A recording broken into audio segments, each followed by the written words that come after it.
నమస్తే, very good morning, welcome to Magadha news. నేను SS Lakshmi. ఈ ఎపిసోడ్ స్టార్టింగ్లోనే నేను ఒక చిన్న ఫజిల్ టెస్ట్ పెడదాం అనుకుంటున్నా మీకు. అదేంటంటే మన రెండు తెలుగు రాష్ట్రాల్లో జోసెఫ్ లాంటి వాళ్ళు ఎంతమంది ఉన్నారు ఒక్కసారి గుర్తు తెచ్చుకోండి. ఒక్కసారి మనసులో గుర్తు తెచ్చుకోండి. వాళ్ళు ఎలా ఉంటారో నేను చెప్తాను. దేశ వ్యతిరేక శక్తులుగా ఉంటారు, హిందుత్వాన్ని తిడుతూ ఉంటారు. సనాతనం అని ఎవరన్నా అన్నారు అంటే ఇక సనాతనాన్ని, సనాతనవాదులకు సపోర్ట్ చేసే వాళ్ళని కూడా పొద్దున్న లేసినప్పటి నుంచి కూడా ఇదే పనిగా పెట్టుకొని ఇక అనేక రకాల కంటెంట్లు తయారు చేస్తూ ఉంటారు. వాళ్ళు ప్రస్తుతానికి యూట్యూబ్లో ఉన్నారు. గతంలో అయితే మేధావులుగా, ఇప్పుడు కూడా ఎనలిస్టులుగా, ప్రొఫెసర్లుగా, రకరకాల రూపాల్లో విశ్లేషకులుగా, కొన్ని ఆర్గనైజేషన్స్గా, కొన్ని సంఘాలుగా రకరకాలుగా ఉంటారనమాట. వీళ్ళు ఏంటి అంటే ఒక భావజాలాన్ని ప్రజలకు నూరు పోస్తూ ఉంటారు. దాంతో ఆ ట్రాప్లోకి ప్రజలు వెళ్ళేలాగా ఉంటారు. ఈ విధంగా ఉంటుంది. సరే, ఈనాడైనా ఆనాడైనా ఏనాడైనా సరే వీళ్ళకి డబ్బు ఎలా వస్తుంది? ఈ రోజు నేను ఇది చెప్పబోతున్నా. వీళ్ళకి డబ్బు ఎలా వస్తుంది, ఏ రూపంలో వస్తుంది, ఎక్కడి నుంచి వస్తుంది? వీళ్ళు ఇంత లావిష్గా అంటే కార్లు, బంగళాలు, వాళ్ళ స్థాయి, వాళ్ళ రేంజ్ అంతా కూడా ఓ రేంజ్లో ఉంటుంది. మొన్నే చూసాం కదా జోసెఫ్ది, అతనికి ఒక బ్లాక్ కమాండోస్, అలాగే ఎంపీలు, మినిస్టర్లు వాడేలాంటి కారు. ఇవన్నీ ఎలా వస్తాయి? ఒక సంవత్సరం 2 సంవత్సరాలు అయ్యి ఒక యూట్యూబ్ ఛానల్ పెట్టుకున్న ఛానల్కి అంత డబ్బు ఎలా వస్తుంది? అలాంటి వాళ్ళందరూ కూడా లావిష్గా బతకడానికి గల కారణాలు ఏంటి? పైకేమో అమాయకంగా ఏమీ లేనట్టుగా సింపుల్గా కనబడే వీళ్ళ వెనుక మొత్తం అమెరికాలో చదివే వీళ్ళ పిల్లలు, వాళ్ళ ఆస్తులు అవి చూస్తే గనక భయంకరంగా ఉంటాయి. నిజానికి ఎవరైనా ఏదో ఒక పని చేస్తే కదా డబ్బులు వచ్చేది, నెల గడిచేది, రోజు గడిచేది. కానీ వీళ్ళు ఏ పని చేయకుండా, ఏ వృత్తి లేకుండా, వాళ్ళు అసలు ఏ ఉద్యోగాల్లో ఉండరు. మేము ఈ ఉద్యోగం చేస్తాం, లేదంటే నేను ఈ బిజినెస్ చేస్తాను, లేదంటే నాకు చిన్న వ్యాపారం ఉంది, నాకు కొట్టు ఉంది, ఇలాంటివి ఏవి ఉండవు వాళ్ళకి. అయినా సరే వీళ్ళకి డబ్బులు వస్తాయి. వాళ్ళ కార్లుకి పెట్రోలు, వాళ్ళ బంగారాలు, ఆడవాళ్ళైతే, మగవాళ్ళైతేనేమో పెరిగిన ఆస్తులు, ఈ విధంగా ఎలా వస్తాయి? ఈ యూట్యూబ్ ఛానల్ పెట్టారో లేదో ఇలా బిల్డింగులు కట్టేస్తూ ఉంటారు. ఎలా వస్తాయి? ఇది ఇక్కడ నోట్ చేసుకోండి. ఎలా వస్తాయి? ఇప్పుడు నేను ఒక లెక్క చెబుతున్నాను. ఎలా వస్తాయి అంటే ఇక్కడ పక్కన నేను ఇచ్చిన ఫ్లో షీట్ చూడండి ఒకసారి జాగ్రత్తగా. ఇక్కడ నుంచి స్టార్టింగ్ చూడండి, ఒక 5 కంపెనీలు కనబడుతున్నాయి కదా, అక్కడ నుంచి తయారవుతుంది డబ్బు. ఆ 5 కంపెనీలు ఏంటి అంటే Ford foundation, Rockefeller foundation, George Soros foundation, అలాగే Melinda Gates foundation, De Beers foundation. ఈ ఫౌండేషన్స్ నుంచి డబ్బు ఇలా తయారై వస్తుంది. ఎక్కడికి వస్తుంది? నెంబర్ 2 చూడండి, వెస్టర్న్ క్రిస్టియన్ మిషనరీ లాబీ దగ్గరికి వస్తుంది. వెస్టర్న్ క్రిస్టియన్ మిషనరీ లాబీ అంటే యూరోపియన్ క్రిస్టియన్ మిషనరీ లాబీ దగ్గరికి చేరుకుంటుంది. ఇక అక్కడ నుంచి డివైడ్ అవుతుంది, 3 రూపాల్లోకి డివైడ్ అవుతుంది. ఎవాంజలికల్ క్రిస్టియన్ లాబీకి 1, అలాగే deep state politics and deep state game అంటూ ఉంటాను కదా, అది నెంబర్ 2 డీప్ స్టేట్. అలాగే number 3 world council of churches. World council of churches అనేది ఒకటి ఉంటుంది అక్కడికి. ఈ విధంగా 3 పార్ట్స్గా డివైడ్ అవుతుంది. ఇక అక్కడి నుంచి ఎలా వస్తుంది? భారత్లోకి ఎలా వస్తుంది? ఇక డైరెక్ట్గా అక్కడ నుంచి భారత్లోకి వచ్చే భాగం ఏంటి అంటే ఆ ఛానల్ ఏంటి అంటే AICC, all India Christian council, AICC అనే దగ్గరికి వస్తుంది. రైట్, ఇక నెంబర్ 3 ఇది. సో ఇలా ఏఐసిసి ద్వారా భారతదేశంలోకి ఎంటర్ అయిన తర్వాత ఏం జరుగుతుంది అంటే ఇక్కడ నుంచి కూడా 3 పార్ట్స్గా ఛానలైజ్ అవుతుంది. అందులో నెంబర్ 1 లెఫ్ట్ మీడియాకి వెళుతుంది. Number 1 left media. లెఫ్ట్ మీడియాలో ఇంటర్నేషనల్, నేషనల్, రీజనల్ ఛానల్స్ అన్నీ ఉంటాయి. అది కూడా పెద్ద పెద్ద సంస్థలుగా పనిచేస్తూ ఉంటాయి, హిందూ వ్యతిరేకంగా పనిచేస్తూ ఉంటాయి. నెంబర్ 1. ఇక నెంబర్ 2 ఫెమినిస్ట్ ఆర్గనైజేషన్స్, మహిళా సంఘాల రూపంలో ఉంటాయి. వీళ్ళు కూడా ఇదే విషయం చిమ్ముతూ ఉంటారు. వీళ్ళు నెంబర్ 2.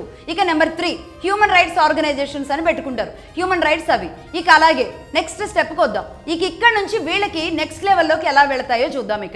ఇక్కడ గతంలో అంటే ప్రొఫెసర్లుగా, విశ్లేషకులుగా రకరకాల రూపాల్లో తిరుగుతూ ఉండే వీళ్ళందరికీ వస్తూ ఉంటుందన్నమాట. వీళ్ళని అమెరికా లాంటి చోటుకి పిలిపించి సన్మానాలు చేస్తూ ఉంటారు. వీళ్ళు ఏదో పుస్తకం రాశామని చూపిస్తారనమాట. భారతదేశాన్ని ఇక్కడున్న హేతువాదులం అని చెప్పేసి ఇక్కడున్న ఎంతమందిని మనసు మార్చాం, మతం మార్చాము అని చెప్పుకోవడానికి వీళ్ళు పుస్తకాలు రాస్తారు. ఇక అది తెలిసిన తర్వాత అమెరికాకు పిలిచి సన్మానాలు చేస్తూ ఉంటారు. ఒక సెక్షన్ ఒకప్పుడు అలా జరిగేది. ఇక ఇప్పుడు ఏంటి అంటే యూట్యూబ్ చేతిలోకి వచ్చేసింది కాబట్టి ఇదే యూట్యూబ్ని వాడుకొని ఈ విధంగా పనిచేస్తూ ఉంటారు. వీళ్ళు పెట్టుకునే పేరేంటి అంటే ఇండిపెండెంట్ జర్నలిస్టులము అని. ఇండిపెండెంట్ జర్నలిస్టులుగా పనిచేస్తూ ఉంటారు. వీళ్ళల్లో కొంతమంది సోషల్ యాక్టివిస్టులు అంటూ ఉంటారు, ఎన్జిఓస్ అని. ఇక కుప్పలు తెప్పలుగా అనేక రకాల ఆర్గనైజేషన్స్ ఇవైతే ఎప్పటి నుంచో నడుస్తూనే ఉన్నాయి. కుప్పలు తెప్పలుగా గల్లీకి ఉంటాయి. అదేమంటే మిషనరీ సంస్థ కింద పనిచేస్తున్నామంటారు. ఈ డబ్బు ఎలా వస్తుందో, వాళ్ళు ఎలా ఆర్గనైజేషన్ రన్ చేస్తున్నారో ఎవ్వరికి అర్థం కాదు. ఈ విధంగా చాప కింద నీరులాగా స్లోగా ఈ విధంగా ఆక్యుపై చేస్తూ ఉందన్నమాట ఈ వ్యవస్థ.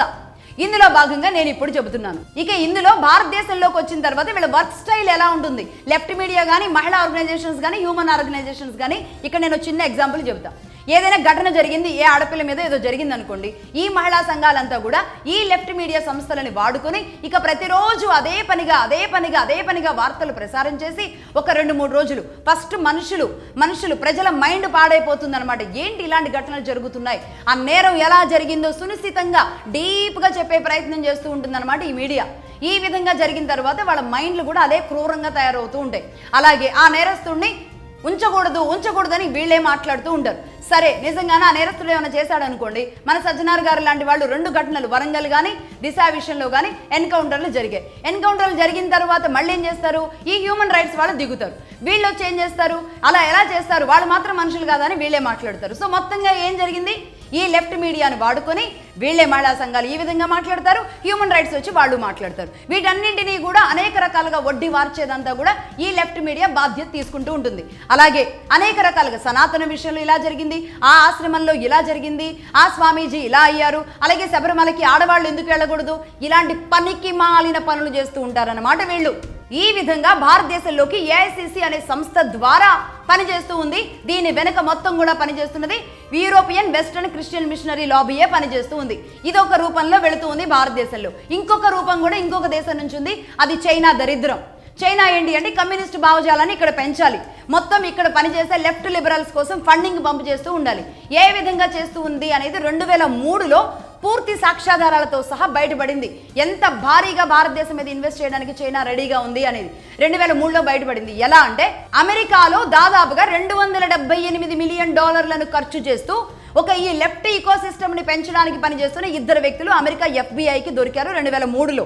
వాళ్ళే ప్రబీర్ పూర్య కాయస్థా, అమిత్ చక్రవర్తి. వీళ్ళిద్దరిని కూబీ లాగితే ఇంకొక వ్యక్తి ఉన్నాడు, అతడే నెవెల్ రాయ్ సింగం అనే ఒక వ్యక్తి ఉన్నాడు. ఇతడు ఎవరు అంటే భారత మూలాలు ఉన్న అమెరికా వ్యక్తి. వీళ్ళంతా ఏం చేశారు, $278 మిలియన్ అంటే దాదాపుగా మన కరెన్సీలో 2000 కోట్ల రూపాయలను అమెరికాలో అనేక రకాలుగా పెట్టి అక్కడ ఒక అన్రెస్ట్ క్రియేట్ చేయడానికి ఈ కూబీ లాగితే, ఈ తీగ లాగితే అసలు ఎప్పుడో భారతదేశంలో వీళ్ళు ఒక విత్తనం నాటేశారు అని తెలుస్తోంది. ఆ విత్తనం పేరే న్యూస్ క్లిక్ అనేది బయటకు వచ్చింది. అది కూడా అమెరికా దాకా చైనా థ్రెట్ వచ్చింది కాబట్టి ఇందులో భాగంగా మొత్తం ఎస్టాబ్లిష్ చేస్తే అసలు భారతదేశంలో ఎప్పుడో పెట్టారు. భయంకరంగా ఇక్కడ ఉన్న లెఫ్ట్ లిబరల్స్ కోసం భయంకరంగా పంప్ చేశారు డబ్బంతా కూడా చైనా నుంచి ఇక్కడ ఉన్న వాళ్ళ కోసం అని తేలింది 2003లోనే తేలింది. అంటే ఇదంతా కూడా అలవాటైన వ్యవహారాలే. అక్కడ నుంచి ఆ విధంగా డబ్బు వస్తూ ఉంటుంది, ఇక్కడ నుంచి ఈ విధంగా డబ్బు వస్తూ ఉంటుంది. ఈ విధంగా భారతదేశంలోకి అటు చైనా నుంచి ఇటు అమెరికా నుంచి వచ్చిన డబ్బంతా కూడా అందరూ పంచుకొని ఏం చెబుతూ ఉంటారు, మేము హేతువాదులు, మేము ఏ మతాన్ని నమ్మం, మేము దేశాన్ని తప్పు చేసినప్పుడు దేశాన్ని ప్రశ్నిస్తూ ఉంటామని పొద్దున లేసిన దగ్గర నుంచి దేశాన్ని ప్రశ్నిస్తూ ఉంటారు. మరి అదేంటో మరి దేశ వ్యతిరేక శక్తులుగా, అంటే డబ్బు అక్కడి నుంచి వస్తుంది కాబట్టి ఇక్కడ వీళ్ళు శత్రువులు అన్నమాట. ఈ విధంగా అర్థమైందా వీళ్ళకి డబ్బు ఎలా వస్తుంది అనేది.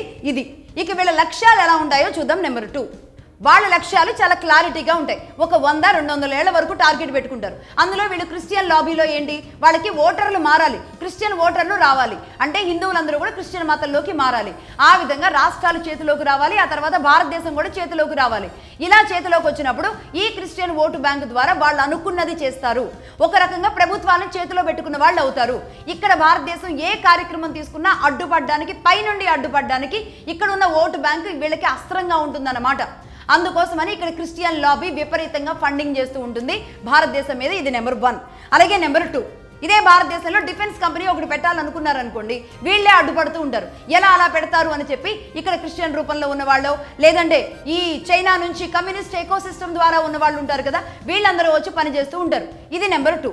అలాగే నెంబర్ 3, భారతదేశం ఇండిపెండెంట్గా ఎదగడం వీళ్ళకి ఇష్టం ఉండదు. ఏదైనా సరే సొంత నిర్ణయాలు, సొంత కంపెనీలు పెట్టుకున్నప్పుడు, సొంత వ్యక్తుల్ని డెవలప్ చేసుకుంటున్నప్పుడు వీళ్ళు యాక్సెప్ట్ చేయరు, అనేక రూపాల్లో అడ్డుపడుతూ ఉంటారు.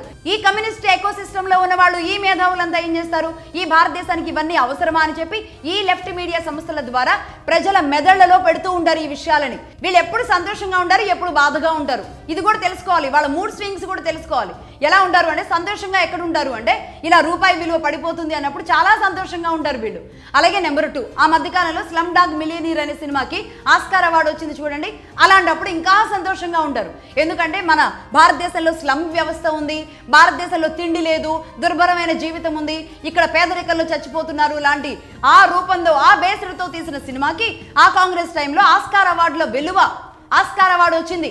ఆ ఆస్కార్ అవార్డుని చూసి వీళ్ళు సంతోషపడతారు. అంటే భారతదేశం స్లమ్ ఏదైతే ఉందో అది ప్రపంచ యవనిక మీద భారతదేశాన్ని ఒక పేద దేశంగా చూపించడంలో సక్సెస్ అయ్యాం అన్నప్పుడు వీళ్ళ కళ్ళల్లో ఆనందం మామూలుగా ఉండదు. వాళ్ళకి సంక్రాంతి, దీపావళి, దసరా అన్ని కలిసి పండుగలు ఒకేసారి వస్తాయన్నమాట.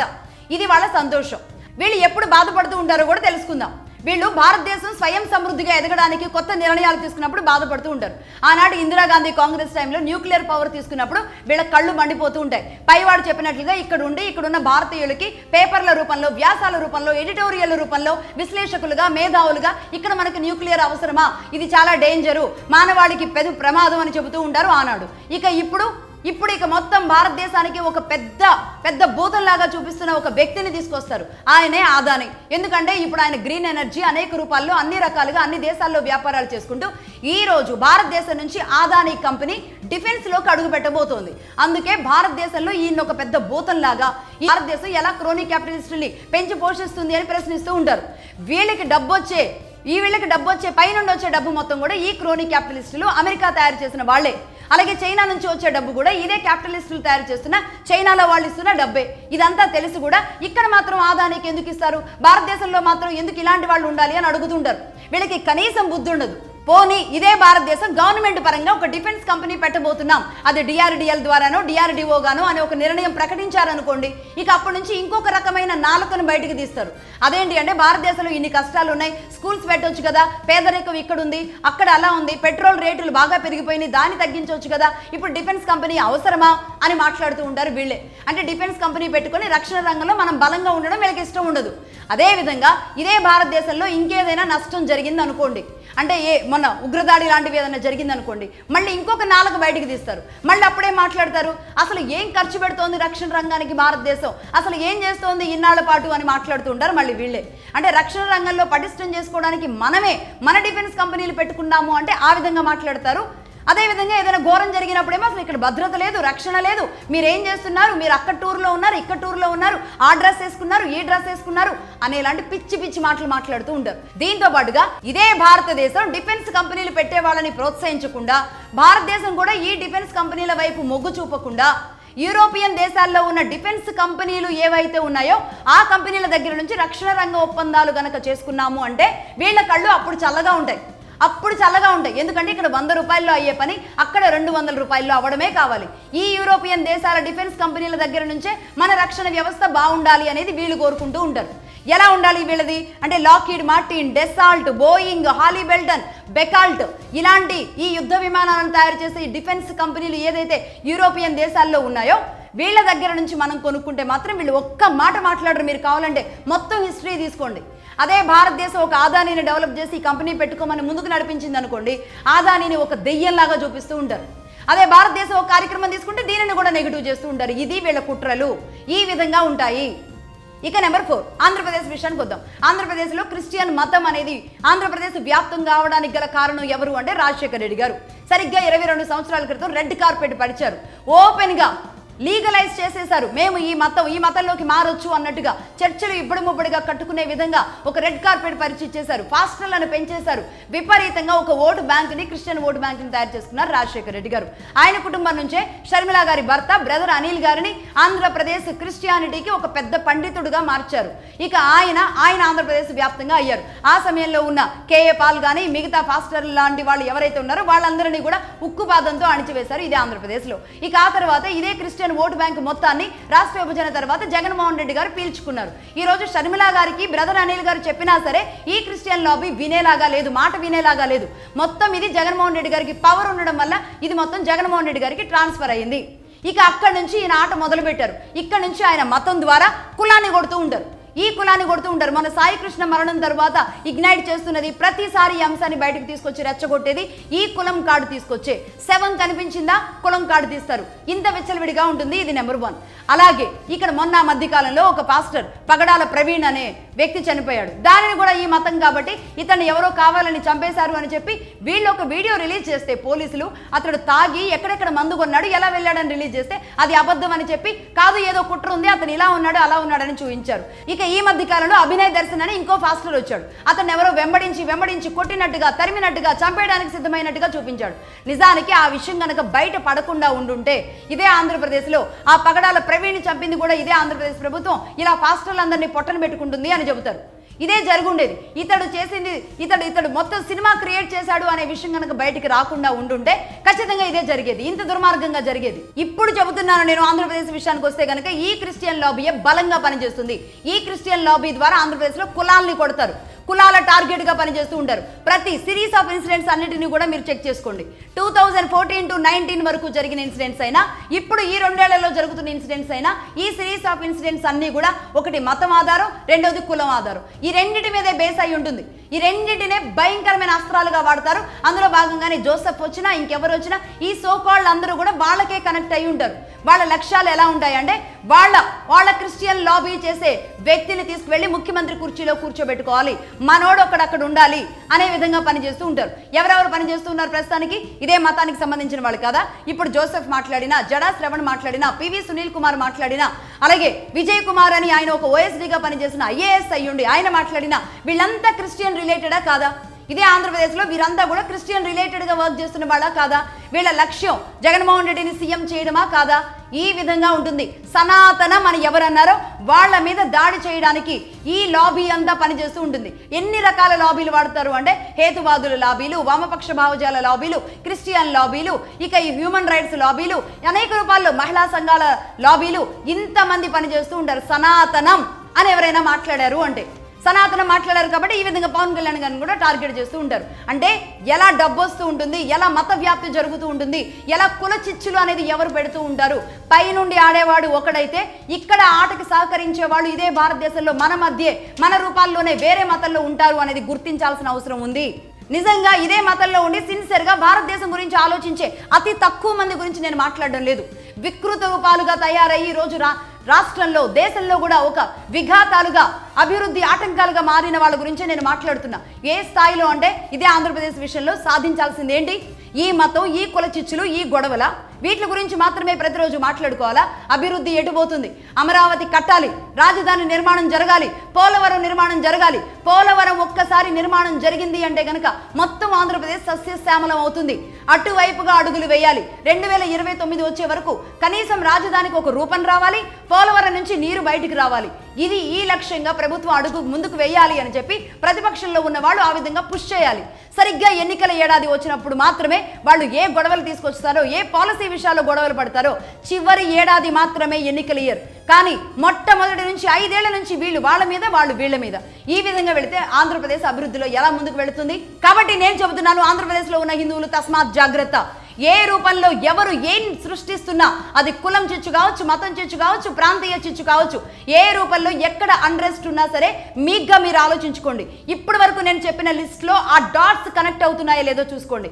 ఎక్కడి నుంచి డబ్బు వస్తుంది, ఏ రూపాల్లో ఎవరెవరు పనిచేస్తున్నారు, దేశ వ్యతిరేకంగా ఎవరు మాట్లాడుతున్నారు, సనాతన వ్యతిరేకంగా ఎవరు మాట్లాడుతున్నారు, వీళ్ళందరికీ అసలు డబ్బు ఎక్కడ వస్తుంది, ఏ రూపంలో వస్తుంది, ఎవరి రూపంలో వస్తుంది.